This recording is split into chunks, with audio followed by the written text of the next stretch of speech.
दोस्तों मैं शुभम सर। दोस्तों आज हम लोग पढ़ेंगे रस। क्या पढ़ेंगे? रस। हम लोग अलंकार पढ़ चुके थे, आज हम लोग पढ़ेंगे यहाँ पर रस पढ़ेंगे। तो रस क्या होता है, उसके कितने प्रकार होते हैं, एकदम विस्तार से उदाहरण के साथ, परिभाषा के साथ सभी हम लोग यहाँ पर चीज़ें पढ़ेंगे। तो हम लोग समझते हैं रस होता क्या है। ठीक, रस किसे कहते हैं, तो यहाँ समझते हैं रस किसे कहते हैं। ठीक, तो यहाँ समझ लेते हैं रस किसे कहते हैं। तो रस का जो अर्थ होता है, रस का अर्थ, रस का जो अर्थ होता है आनंद। क्या होता है? आनंद। रस का अर्थ क्या होता है? आनंद। यानी काव्य को पढ़ने से या सुनने से, काव्य को पढ़ने से या सुनने से जिस आनंद की अनुभूति होती है उसे हम लोग कहते क्या हैं? रस कहते हैं। यानी काव्य को पढ़ने से या सुनने से, चाहे हम पढ़ें चाहे या सुने, उसको पढ़ने या सुनने से हमको जिस आनंद की अनुभूति होती है उसे हम लोग कहते क्या हैं? रस कहते हैं। तो हम परिभाषा लिखते हैं। ठीक, रस किसे कहते हैं? काव्य को पढ़ने, काव्य को पढ़ने या काव्य को पढ़ने या सुनने से जिस आनंद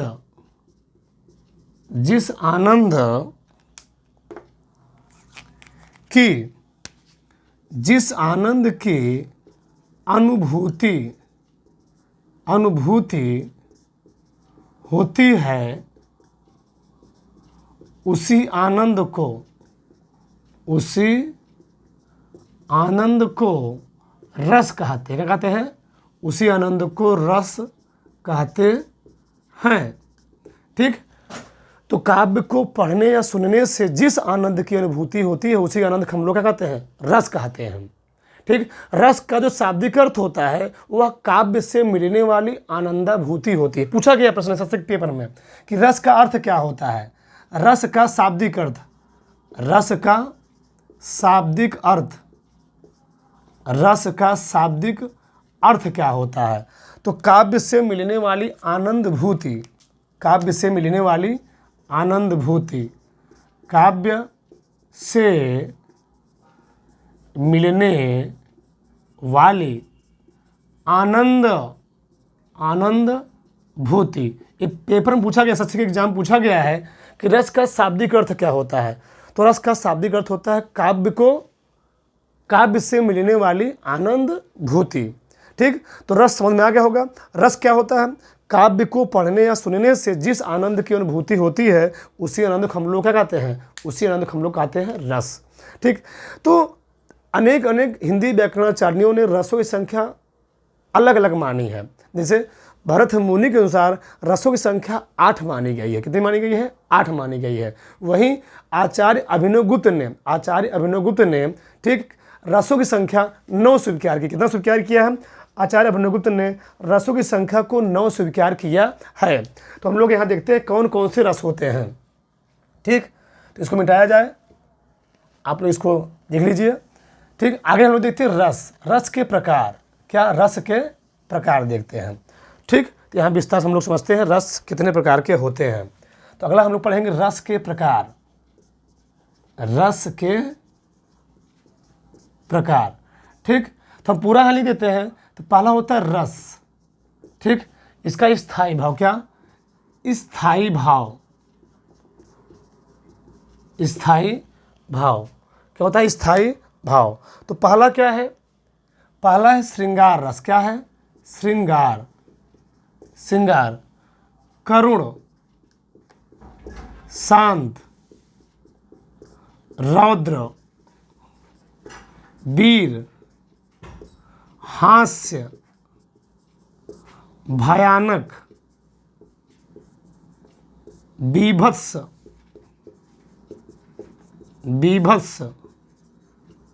अद्भुत, वात्सल्य, और एक होता है लास्ट में भक्ति रस। क्या होता है? भक्ति रस। तो श्रृंगार का जो स्थायी भाव होता है वो होता है रति। ठीक, करुण रस का शोक, शांत का निर्वेद, रौद्र का क्रोध, वीर का उत्साह, ठीक, हास्य का हास, भयानक का भय, बीभत्स का जुगुप्सा या घृणा, जुगुप्सा या घृणा, अद्भुत का आश्चर्य या विस्मय, आश्चर्य या विस्मय, आश्चर्य या विस्मय, वात्सल्य का प्रेम, भक्ति का अनुराग, भक्ति का अनुराग। तो टोटल कितने रस हुए हम लोग यहाँ काउंट करते हैं, टोटल कितने रस हुए। ठीक, तो पहला हुआ श्रृंगार रस, दूसरा हुआ करुण रस, तीसरा हुआ शांत रस, चौथा हुआ रौद्र रस, पांचवा हुआ वीर रस, छठवां हुआ हास्य रस, सातवां हुआ भयानक रस, आठवां बीभत्स, नौवां अद्भुत, 10वां वात्सल, 11वां भक्ति रस। ठीक, तो भरत मुनि के अनुसार रसों की संख्या 8 मानी गई है। कितने मानी गई है? 8 मानी गई है। भरत मुनि ने अपने रस में शांत रस को काउंट नहीं किया था, बस श्रृंगार, करुण, रौद्र, वीर, हास, भयानक, बीभत्स, अद्भुत इतना काउंट किया था। तो कितने हो जाएंगे? 1 2 3 4 5 6 7 8 रस हो जाएंगे। और आचार्य अभिनव गुप्त ने रसों की संख्या 9 स्वीकार किया है, क्योंकि आचार्य अभिनव गुप्त ने कहा कि श्रृंगार रस के व्यापक दायरे में 2 रस आ जाते हैं। कौन कौन से? एक वात्सल रस, एक भक्ति रस। तो इस दोनों छोड़ देंगे तो बचे कितना? बचेगा 9 रस। कितना बचेगा? 9 रस बचेगा। ठीक, तो श्रृंगार रस के व्यापक दायरे में कौन से आते हैं? भक्ति और वात्सल रस आने से कितने रस बचेंगे? 9 रस बचेंगे। ठीक, बात समझ में आई? अब हम लोग आगे देखते हैं कि रस जो होता है, पेपर में कभी कभार यही पूछ लेता है कि श्रृंगार रस का स्थायी भाव क्या होता है। तो श्रृंगार रस का स्थायी भाव होता है रति। क्या होता है? रति। करुण रस का स्थायी भाव क्या होता है? शोक होता है। शांत रस का स्थायी भाव क्या होता है? निर्वेद होता है। रौद्र रस का स्थायी भाव क्या होता है? क्रोध होता है। पेपर में यही पूछता है कि इसका स्थायी भाव क्या है। ठीक, आगे वीर रस का स्थायी भाव क्या होता है? उत्साह।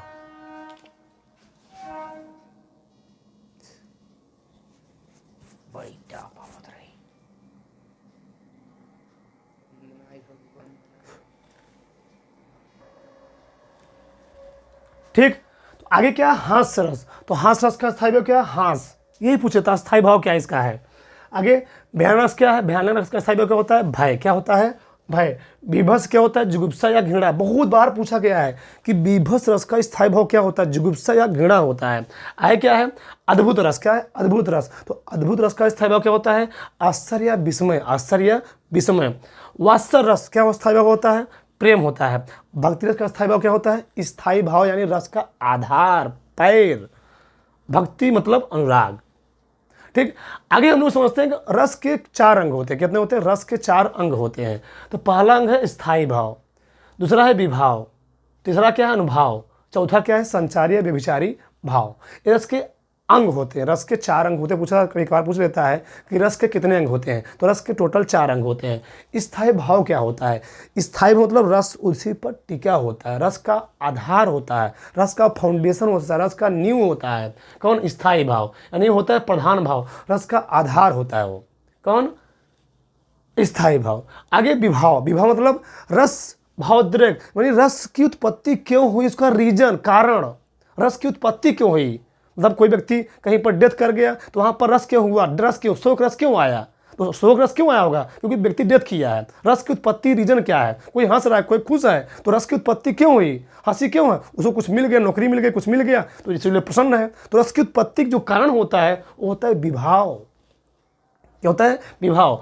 आगे अनुभाव है। तो अब जो रस की उत्पत्ति जो कारण था, उस कारण के द्वारा वह रो रहा है कि वह हंस रहा है, उसके मन में क्या विचार चल रहे हैं, उसके मन में जो रो रहा है, जिसके सामने डेथ हुआ या कोई उसको खुशी मिली, प्रसन्नता हुई, उसके कारण उसके मन में जो चल रहा है, माइंड में जो चल रहा है, विचार चल रहा है, उसको हम लोग कहते हैं अनुभाव। यानी मनोभाव को व्यक्त करने वाले। अब वो किस प्रकार से उस चीज़ को व्यक्त करेगा? रोकर व्यक्त करेगा कि हंस कर व्यक्त करेगा? वही क्या होता है? वही होता है अनुभाव। ठीक, आगे क्या है? संचारी भाव या व्यभिचारी भाव। अब संचारी भाव, व्यभिचारी भाव क्या होता है? मान लीजिए कोई व्यक्ति कहीं रो रहा है, तो रोते हुए जो व्यक्ति वहां पर जो व्यक्ति आए हुए हैं, आए हुए व्यक्ति का जो रिएक्शन होता है वही क्या होता है? संचारी भाव यानी व्यभिचारी भाव। तो अनुभव क्या हो गया? जो व्यक्ति खुद अपने पर ले रहा है वो हुआ अनुभव। और वहां पर जो व्यक्ति उपस्थित है, कोई रो रहा है तो अभी व्यक्ति मान लो कोई मर गया है, तो जो व्यक्ति वहाँ जाएगा वो तो रो ही रहा है, उसके परिवार वाले, जो व्यक्ति वो भी जाएगा तो क्या हंसेगा वहाँ पर, वो भी कुछ अपना आंसू बहाएगा। तो वहाँ पर क्या है, जो जाने वाले व्यक्ति जो वहाँ पर अपने माइंड के द्वारा प्रदर्शित कर रहे हैं वो क्या होता है, संचारी भाव, यानी मन में संचरण करने वाले जाने वाले व्यक्ति द्वारा उनके मन में जो विचार चल रहा है वो क्या होता है, संचारी भाव। तो इसी को हम लोग कहते हैं रस के अंग। तो रस के 4 अंग होते हैं। पहला होता है स्थायी भाव, दूसरा होता है विभाव, तीसरा होता है अनुभाव, चौथा होता है संचारी भाव या व्यभिचारी भाव। इधर बात समझ में आया? ठीक। अब इसी चारों के आधार पर हम किसी रस की परिभाषा दे सकते हैं। किसी रस की परिभाषा, अगर मान लीजिए किसी बोर्ड के एग्जाम के लिए परिभाषा देना हो कि श्रृंगार रस किसे कहते हैं, कुछ नहीं करना है, अस्थायी भाव, व्यभिचार, ऐसे विभाव, अनुभाव, संचारी भाव के संयोग से जब रति नामक स्थायी भाव की उत्पत्ति होती है उसी को हम लोग क्या कहते हैं, श्रृंगार रस कहते हैं।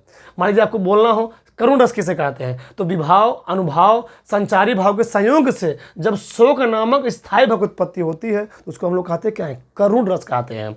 आपको देना हो शांत रस का, विभाव, अनुभाव या व्यभिचारी भाव बोलिए या संचारी भाव बोलिए, इसके संयोग से यानी मिलने से, कंटैक्ट होने से जो निर्वेद नामक स्थायी भाव की उत्पत्ति होती है उसको हम लोग कहते क्या है, शांत रस कहते हैं। विभाव, अनुभाव, संचारी भाव के संयोग से जब क्रोध नामक स्थायी भाव की उत्पत्ति होती है तो उसको हम लोग कहते क्या, रौद्र रस। ये परिभाषा एकदम अकाट्य है, कोई नहीं काट सकता है। ठीक, उसी प्रकार से इसका देना हो विभाव, अनुभाव, संचारी भाव के संयोग से जब उत्साह नामक स्थायी भाव की उत्पत्ति होती है तो उसको हम लोग कहते क्या है, वीर रस कहते हैं।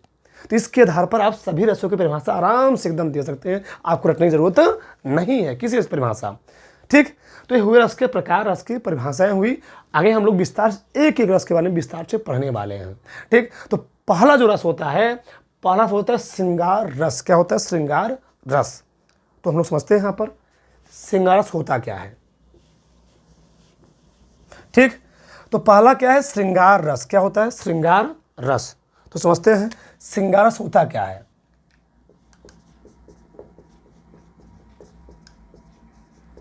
श्रृंगार रस,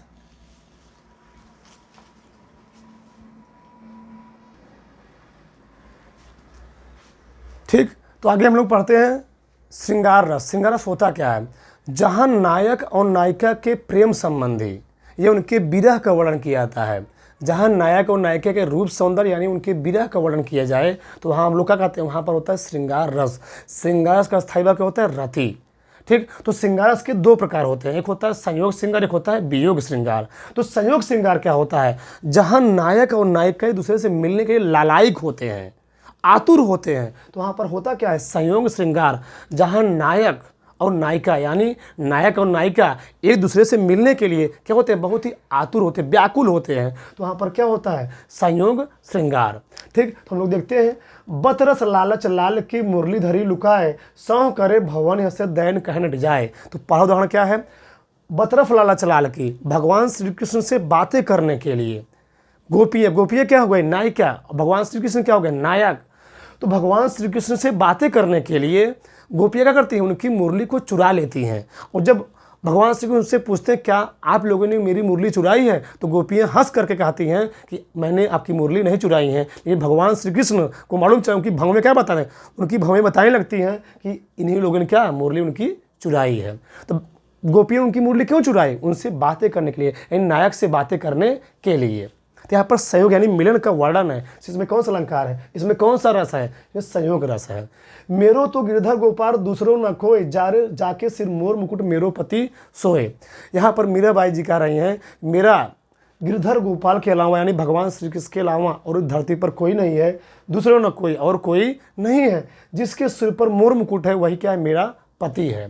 यानी यहाँ पर नायक नायिका को पाने के लिए क्या है, आतुर है। ठीक, यहाँ पर कौन सा रस हुआ, यहाँ पर हुआ भैया संयोग, कौन सा, संयोग श्रृंगार रस हुआ। ठीक, आगे क्या है, राम का रूप निहारत जानकी कंगन के नक की परछाई, जाते सभय सुधि भूल रही कर टेकी रही पल टारत नहीं। ठीक, तो भगवान जब राम जी और सीता जी का स्वयंवर हो रहा होता है तो भगवान राम जी को ठीक सीता जी, भैया राजा उस मंडली में क्या बहुत सारे लोग बैठे हुए हैं, राजा महाराजा साधु महात्मा सब बैठे हुए हैं, तो डायरेक्ट राम जी को ना देख करके वो कहाँ देख रही हैं, राम का रूप निहारत जानकी, रामचंद्र जी का रूप जानकी जी यानी सीता जी कंगन के नग की परछाई, कंगन जो कंगन पहने उसमें जो नग लगा हुआ, मोती लगा हुआ है, नग लगे हुए हैं, जड़े हुए हैं, उसमें देख रही हैं। जाते समय सुध भूल रही, वो अपना सब सुध भूल गई हैं। कर टेक ही रही, अपना कर मतलब हाथ को इधर उधर कर रही हैं, लेकिन पल कहाँ कंगन के जो नग है, मोती है जो जड़ा हुआ है, वहाँ से अपने कर को टेक रहे हैं, कर को इधर उधर कर रहे हैं, लेकिन पल को कंगन के नग से हटा नहीं रही है। तो यहाँ पर नायिका नायक से मिलने के लिए क्या है, आतुर है। ठीक, तो इसमें कौन सा रस हुआ, इसमें हुआ भैया संयोग श्रृंगार रस हुआ। आगे, बसो मेरे नैनन में नंदलाल, मोर मुकुट मकरा कृत कुंडल अरुण तिलक दिए भाल। ठीक, तो यहाँ पर नायिका कह रही है कि भगवान श्री कृष्ण यानी नंदलाल मतलब भगवान श्री कृष्ण मेरे नैनों में बस जाएं। ठीक, मोर मुकुट मकरा कृत कुंडल, जिसके कहाँ पर, सिर पर मोर का पंख है, और अरुण कहाँ पर है, उनके माथे पर क्या अरुण का तिलक है, भाल पर है, वो हमारे मन में क्या हो जाए, बस जाएं। तो यहाँ पर नायिका भगवान श्री कृष्ण से क्या मिलने के लिए क्या है, आतुर है यानी लालायिक है। ठीक, आगे, कहत नटत रीझत खीझत मिलत खिलत लजियात, भरे भवन में करत है नैनन ही सब बात। तो यहाँ पर भी नायिका ठीक नायक से बातें करने के लिए क्या हो रही है, लजा रही है। ठीक, तो यहाँ भी कौन सा रस हुआ, यहाँ भी संयोग श्रृंगार रस हुआ। आगे है वियोग श्रृंगार। तो श्रृंगार कितने का होता है, 2 प्रकार का होता है। दूसरा क्या है, वियोग श्रृंगार, जहाँ पर नायक और नायिका एक दूसरे का, जहाँ पर नायक और नायिका दूसरे बिछुड़ जाएं, दूर हो जाएं, तो वहाँ पर कौन सा रस होता है, वहाँ पर होता है वियोग श्रृंगार रस। क्या होता है, वियोग श्रृंगार रस। ठीक, यानी नायक नायिका से दूर हो। ठीक, तो वहाँ पर कौन रस होगा, वहाँ पर होगा वियोग श्रृंगार रस होगा।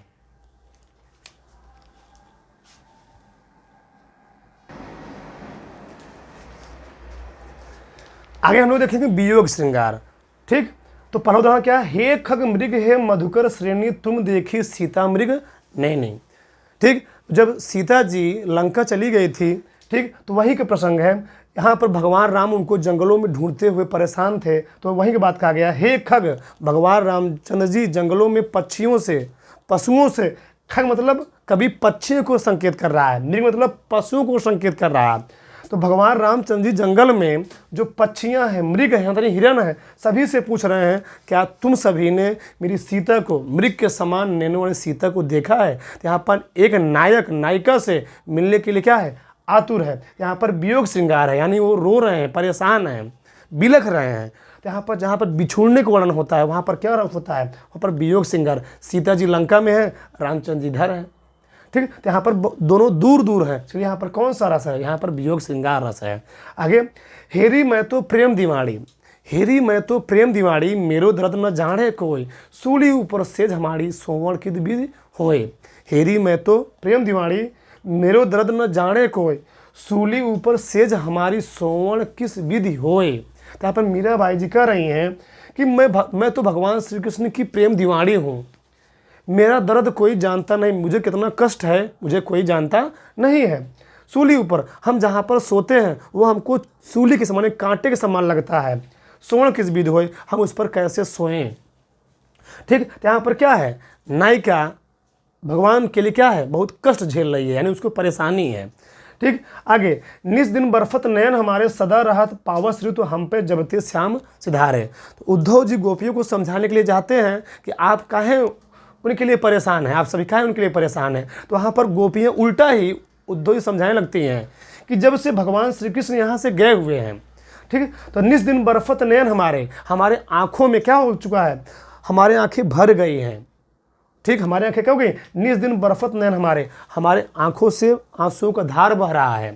ठीक, सदा राहत पावस तो हम पे जब ते श्याम सिधारे, जब से यहाँ से श्याम यानी श्री कृष्ण जी चले गए हैं, हम पर क्या पावस ऋतु यानी वर्षा ऋतु का मौसम छा गया है हमारी आंखों में, और हमारी आंखों से क्या होता है, हमेशा पानी निकलता टपकता रहता है। ठीक, तो यहाँ पर कौन सा रस है, यहाँ पर वियोग श्रृंगार रस है कि नायिका ठीक किस लिए रो रही है, नायक के लिए रो रही है। ठीक, आगे क्या है, अखिया हरि दर्शन की भूखी, कैसे रहे रूप रस सांची ए बतिया सुन रूखी। ठीक, तो अखिया मतलब हमारी आंखें भगवान को पाने के लिए क्या है, भूखी हैं, आतुर हैं, लालायिक हैं। कैसे रहे रूप रस सांची, कैसे उनकी रूप है, कैसे उनका ठीक, श्रृंगार है। ये बतिया सुन को देखने के लिए हम क्या हैं, परेशान हैं। यहाँ पर कौन सा अलंकार, यहाँ पर कौन सा रस हुआ, यहाँ पर हुआ वियोग श्रृंगार रस हुआ।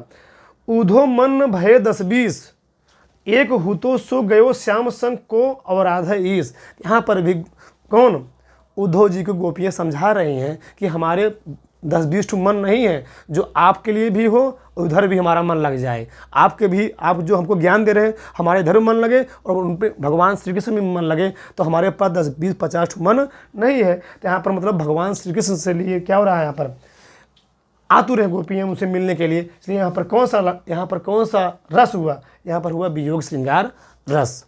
ठीक, तो ये था सब क्या, श्रृंगार रस के उदाहरण थे, श्रृंगार रस की परिभाषा हो गया। ठीक, तो आगे हम लोग पढ़ेंगे जो और रस हैं। ठीक, तो ये अगर आप सभी को जो ये पढ़ाया जा रहा है अगर आपको अच्छा लग रहा है तो आप लोग सभी अच्छे कमेंट कीजिए और चैनल को सब्सक्राइब कीजिए। धन्यवाद। जय हिंद, जय भारत।